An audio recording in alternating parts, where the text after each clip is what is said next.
Meskipun terdapat beberapa catatan, secara keseluruhan pelaksanaan haji tahun ini jauh lebih baik dibandingkan tahun-tahun sebelumnya. Sesuai hasil evaluasi Inspektorat Jenderal Kementerian Agama, seluruh daerah kerja atau Daker Mekah, Madinah, dan bandara melaksanakan tugas dengan baik.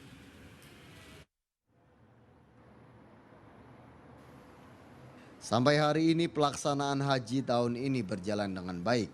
PLT Irjen Kementerian Agama Nizar Ali memberikan beberapa catatan dan kendala pada pelaksanaan haji saat ini, khususnya terkait administrasi. Ada beberapa masalah administrasi yang terjadi seperti perbedaan nama antara paspor dengan visa. Namun petugas bandara bisa mengantisipasi dengan baik. Begitu juga pelaksanaan fast track untuk tahun ini jauh lebih baik jika dibandingkan tahun sebelumnya. Nizar Ali yang juga Sekjen Kemenak ini mengatakan, selama beberapa hari di Arab Saudi, dirinya langsung melakukan proses pengawasan di beberapa lokasi. Dulu ada koper yang terpisah, sekarang sudah tidak ada lagi. Dulu terpisah antara suami istri di bis satu dengan bis lainnya, sekarang sudah tidak ada lagi. Jadi saya melihat ini agak ada perkembangan yang cukup bagus menurut saya, dan ini yang perlu kita pertahankan. Dan kami selama di Arab Saudi ini juga melakukan evaluasi, pengawasan agar supaya kalau terjadi persoalan itu bisa langsung dimitigasi sehingga berjalan dengan sangat baik. Setelah pengawasan administrasi dan pergerakan jamaah, Nizar Ali akan melanjutkan proses pengawasan di bidang pelayanan penginapan, transportasi, dan catering. Sementara itu, Kepala Daerah Kerja Mekah, Muhammad Kanif, khususnya pelayanan konsumsi bagi jamaah haji, pihaknya telah berkoordinasi dengan para penyedia layanan konsumsi untuk memastikan pelayanan berjalan dengan baik. Alhamdulillah semua pelayanan bisa berjalan dengan baik. Tadi malam kita juga sudah memanggil para penyedia catering untuk meneguhkan komitmennya terkait dengan pelayanan catering di kota Makkah Al-Mukarramah ini. Sehingga dengan pertemuan ini diharapkan pelayanan catering di kota Makkah Al-Mukarramah ini bisa berjalan dengan lancar dan bisa berjalan baik sampai dengan jamaah nanti semuanya meninggalkan kota Makkah Al-Mukarramah ini. Dalam pelayanan konsumsi terdapat titik krusial yang perlu diantisipasi, yakni pelayanan konsumsi 3 hari menjelang dan 2 hari setelah Arafah. Operasional ibadah haji di Indonesia hingga saat ini telah memasuki hari ke-20 dalam pelaksanaan haji. Dan untuk informasi selengkapnya kita akan bergabung dengan reporter Luciani dari Asrama Haji Pondok Gede, Jakarta. Lucy. Ya, terima kasih Maya dan juga saudara. Banyaknya jamaah haji Indonesia yang berusia lanjut dan berisiko tinggi mengharuskan sebagian dari mereka untuk menggunakan alat bantu kursi roda, terutama dalam menjalankan ibadah di Masjidil Haram. Dalam kondisi ini banyak jamaah yang terpaksa menggunakan jasa tenaga pendorong kursi roda yang berada di kawasan Masjidil Haram. Untuk mengetahui informasi selengkapnya akan disampaikan dalam keterangan pers yang akan dibacakan oleh Kepala Biro Humas Data dan Informasi Bapak Ahmad Fauzin.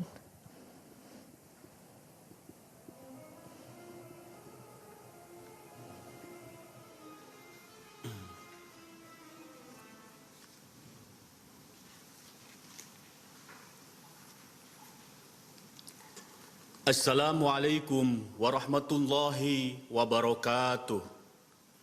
Puji syukur, marilah sama-sama kita panjatkan kehadirat Allah Subhanahu wa Ta'ala. Semoga limpahan rahmatnya selalu Allah berikan untuk kita semua, sehingga kita selalu diberi kekuatan untuk melayani para tamu Allah. Amin ya Rabbal Alamin. Pada kesempatan ini kami mengucapkan terima kasih kepada seluruh media dan awak media yang selalu semangat menjadi bagian pemerintah dalam memberikan informasi dan edukasi baik kepada jemaah haji maupun kepada masyarakat. Semoga menjadi amal kebaikan yang mendapatkan pahala dari Allah Subhanahu wa Ta'ala. Para tamu Allah, keluarga jemaah haji dan masyarakat Indonesia yang dimuliakan Allah Subhanahu wa Ta'ala.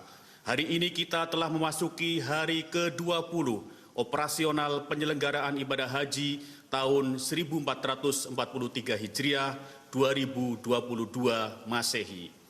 Berikut kami sampaikan data terbaru keberangkatan jemaah haji Indonesia berdasarkan laporan harian PPIH embarkasi dan kedatangan jemaah berdasarkan laporan PPIH Arab Saudi.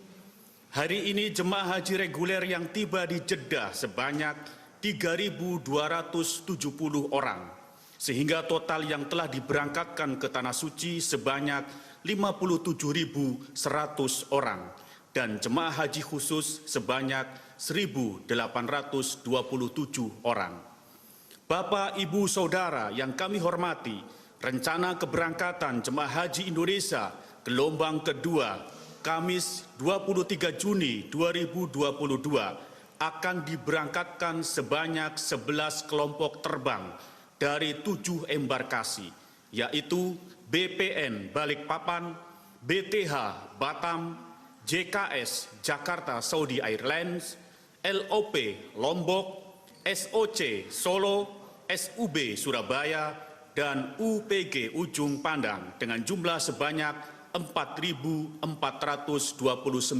orang dengan rincian sebagai berikut.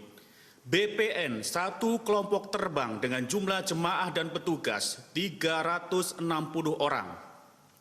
BTH 1 kelompok terbang dengan jumlah jemaah dan petugas 450 orang. JKS 2 kelompok terbang dengan jumlah jemaah dan petugas 820 orang. LOP 1 kelompok terbang dengan jumlah jemaah dan petugas 360 orang. SOC 2 kelompok terbang dengan jumlah jemaah dan petugas 720 orang. SUB 2 kelompok terbang dengan jumlah jemaah dan petugas 900 orang. Dan UPG 2 kelompok terbang dengan jumlah jemaah dan petugas 786 orang. Terkait data jemaah sakit dan wafat di Arab Saudi kami sampaikan sebagai berikut. Jemaah haji sakit sebanyak 447 orang, 302 orang rawat jalan, 142 orang dirawat di Klinik Kesehatan Haji Indonesia, dan 3 orang dirawat di Rumah Sakit Arab Saudi. Jemaah wafat bertambah 1 orang atas nama Subagi Darnoso Daud bin Darnoso, laki-laki, usia 60 tahun, nomor paspor C56281125, asal Kloter SOC 2, sehingga sampai hari ini jumlah jemaah wafat sebanyak 10 orang.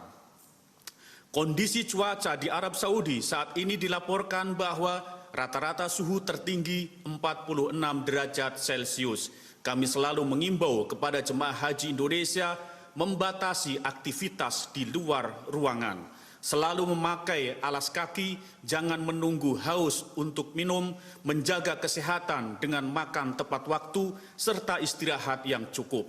Perhatikan kesehatan diri sendiri dan tidak memaksakan untuk selalu sholat di Masjidil Haram. Tetap selalu memakai masker ketika berkumpul di ruangan, terutama ketika di masjid, baik di Masjid Nabawi maupun Masjidil Haram.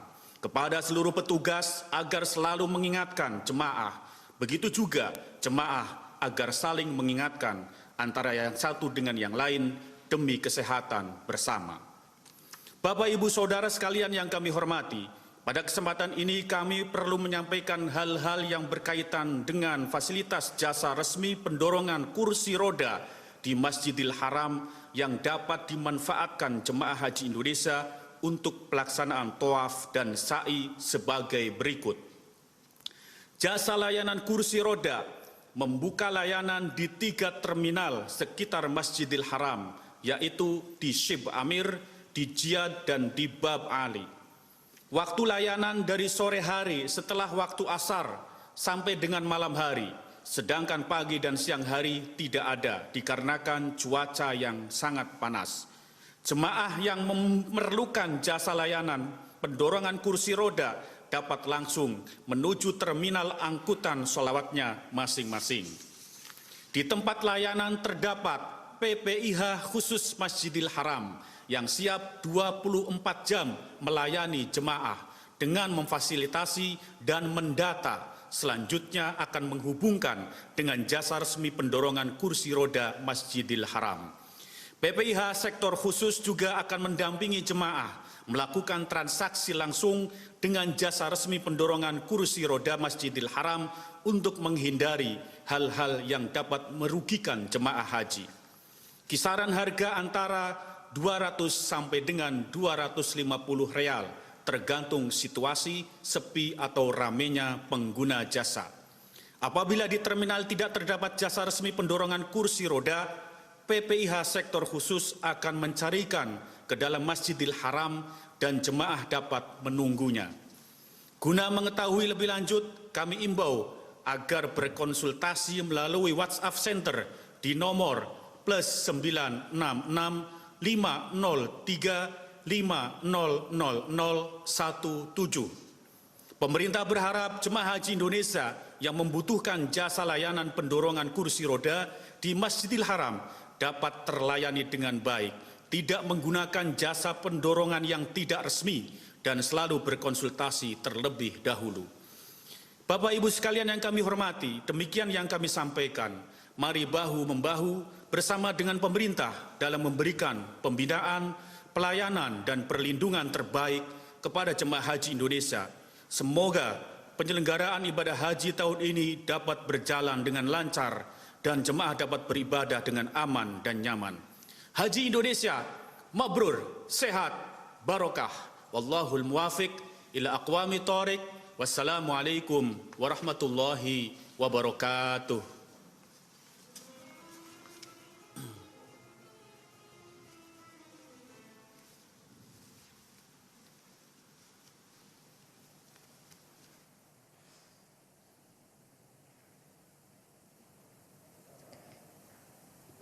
Ya, Maya dan juga saudara, itu tadi keterangan pers dari Kepala Biro Humas Data dan Informasi Kemenak RI Bapak Ahmad Fauzin.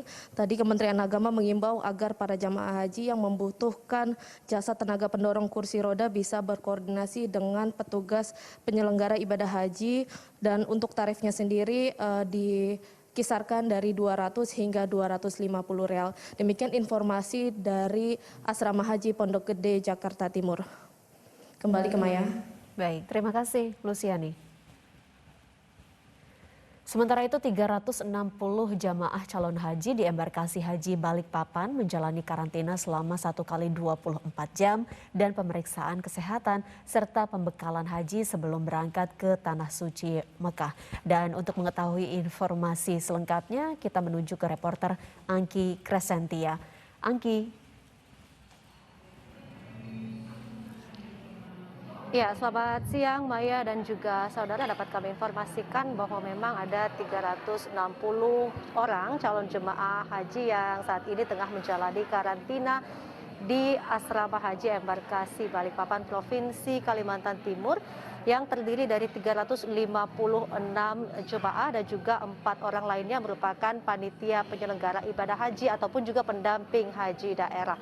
Nah, seluruh calon jemaah haji ini merupakan calon jemaah yang berasal dari Provinsi Kalimantan Timur, dari berbagai wilayah, tepatnya dari Kota Balikpapan sebanyak 171 orang, Kota Bontang 71 orang, Kabupaten Kutai Barat 41 orang, dan Berau 69 orang, serta juga dari Kabupaten Mahakam Ulu sebanyak 4 orang.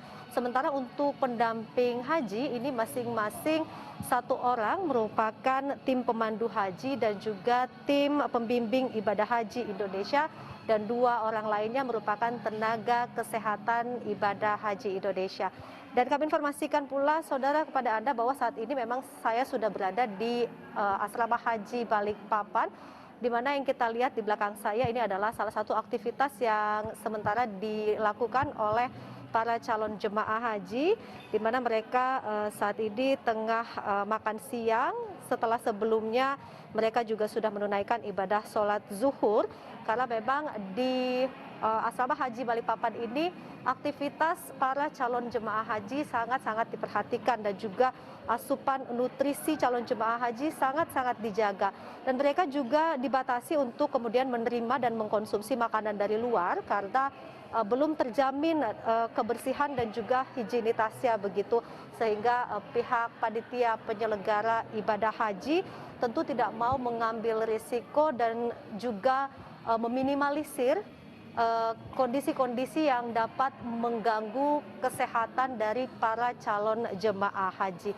Dan saudara, selama menjalani masa karantina, calon jemaah haji di tempat ini ataupun juga tepatnya di asrama haji Balikpapan ini mengikuti arahan dan bimbingan dari PPIH dari embarkasi haji Balikpapan, dan juga mereka kembali diwajibkan untuk mengikuti manasik haji guna memantapkan seluruh rangkaian persiapan sebelum bertolak ke Tanah Suci. Dan para calon jemaah haji juga sudah menjalani pemeriksaan tahap ketiga, yang mana ini dilakukan untuk menentukan kelayakan para calon jemaah haji untuk terbang begitu, ataupun juga menentukan layak tidaknya mereka berangkat ke Tanah Suci. Lalu kemudian mereka juga sudah menandatangani living cost yang nantinya diberikan kepada calon jemaah haji, yaitu masing-masing Rp1.500 atau kurang lebih sekitar Rp6 juta. Dan juga tentu sudah diberikan alat pelindung diri atau APD, baik itu dari pihak penyelenggara ataupun juga panitia penyelenggara ibadah haji dari embarkasi Balikpapan maupun juga dari kantor kesehatan pelabuhan. Demikian untuk sementara yang dapat kami laporkan dari asrama haji Balikpapan, Provinsi Kalimantan Timur. Kita kembali ke Maya di studio. Angki Kresantia melaporkan dari Balikpapan. Terima kasih, Angki.